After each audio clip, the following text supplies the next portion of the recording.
नमस्कार, विशेष खबर के इस कार्यक्रम में आपका स्वागत है। मैं हूं सुरेंद्र मिश्र। मैं आज यहां मौजूद हूं अहमदाबाद में गुजरात कांग्रेस के मुख्यालय राजीव गांधी भवन में।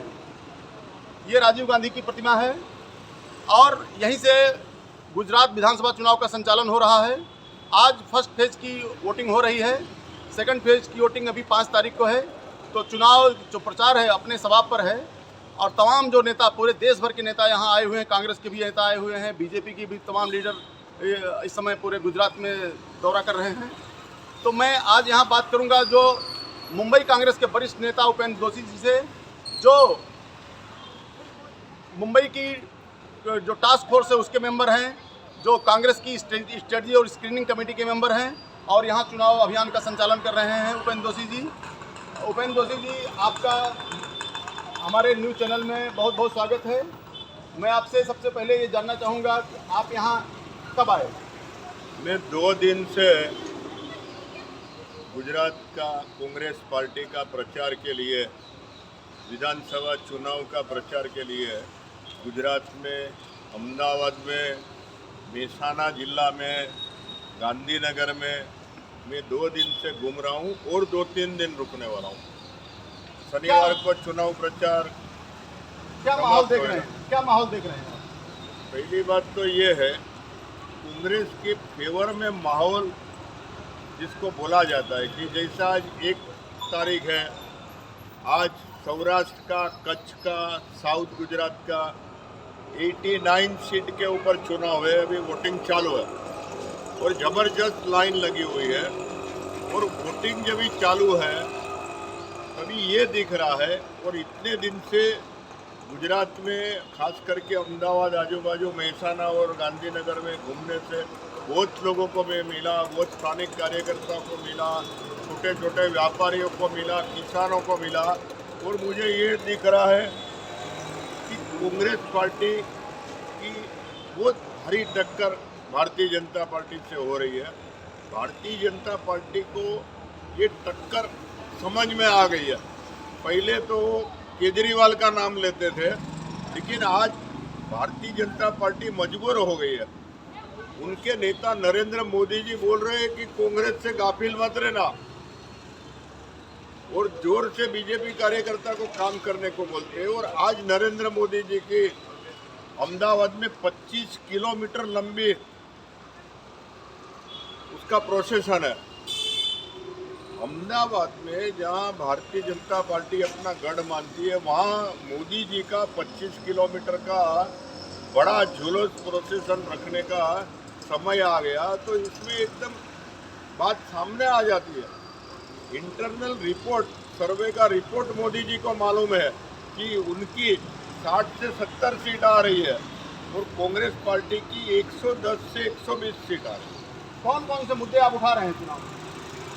चुनाव में तो मेन मुद्दा तो जो महंगाई है, सिलेंडर का बात किया, पेट्रोल का बात किया, शिक्षा का बात करो, अनाज का बात करो, आरोग्य का बात करो, ये सब चीज़ लोगों को परवड़ता नहीं है। इसी जनहित की सेवा खत्म हो गई।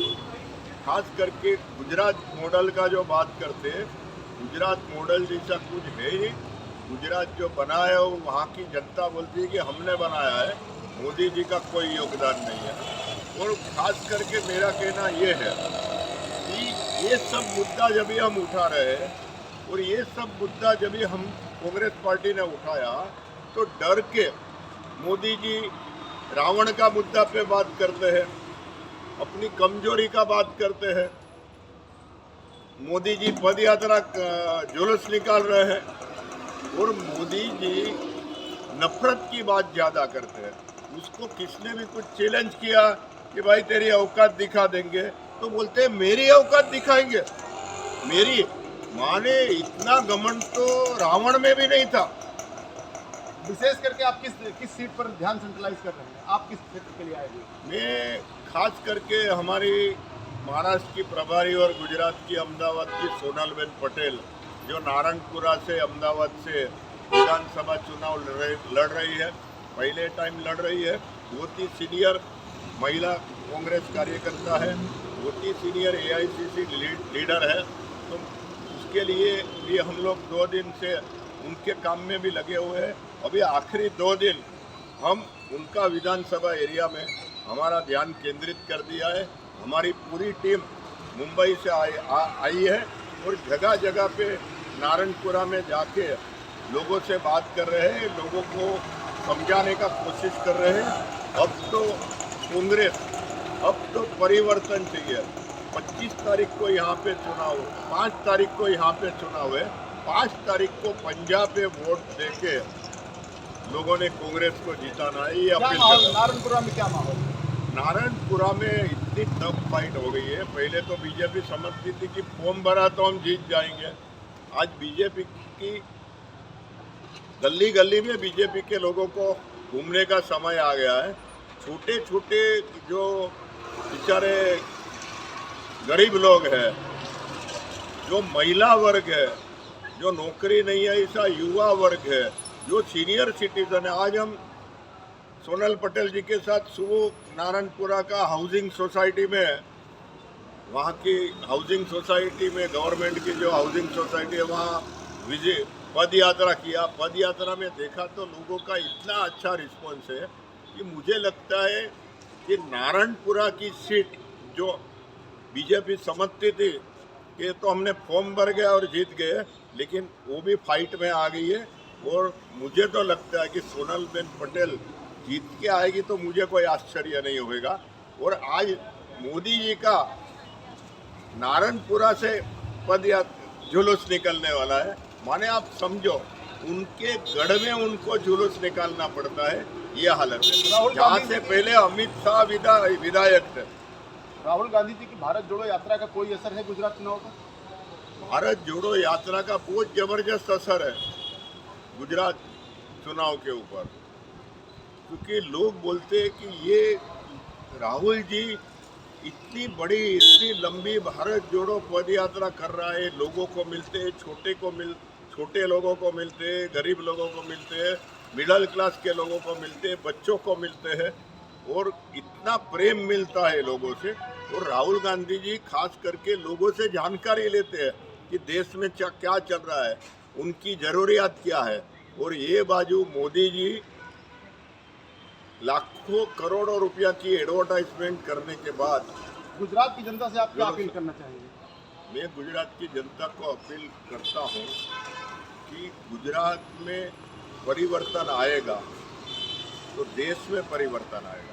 2024 का चुनाव में परिवर्तन आएगा, और जब ये परिवर्तन आएगा और मोदी जी, अमित शाह जी और भारतीय जनता पार्टी जब सत्ता से हटेगी, तभी लोगों के अच्छे दिन आएंगे। लोगों ने बहुत राह देखी अच्छे दिनों के लिए। 2014 से आज तक 15 लाख रुपया से लेके क्या क्या बात नहीं की है उसमें, वो सभी चीज़ की लोगों ने राह देखी। अभी लोगों को हकीकत में भारत देश को बचाना है, भारत की एकता और अखंडता कायम रखना है, और गुजरात का विकास चाहिए, तो कांग्रेस को वापस लाना जरूरी है। आज गुजरात में, अहमदाबाद में, गुजरात में, सौराष्ट्र में, कहाँ पे भी देखो, एक भी हॉस्पिटल नहीं बनाया भारतीय जनता पार्टी आने के बाद 27 साल में। एक भी नया कॉलेज नहीं बनाया, एक भी नया स्कूल नहीं बनाया। ऊपर से 6000 स्कूल बंद कर दिया प्राइवेट स्कूल वाले को मदद करने के लिए। लोग कहाँ से फी भरेंगे? बेचारे गरीब लोग कहाँ से फी भरेंगे?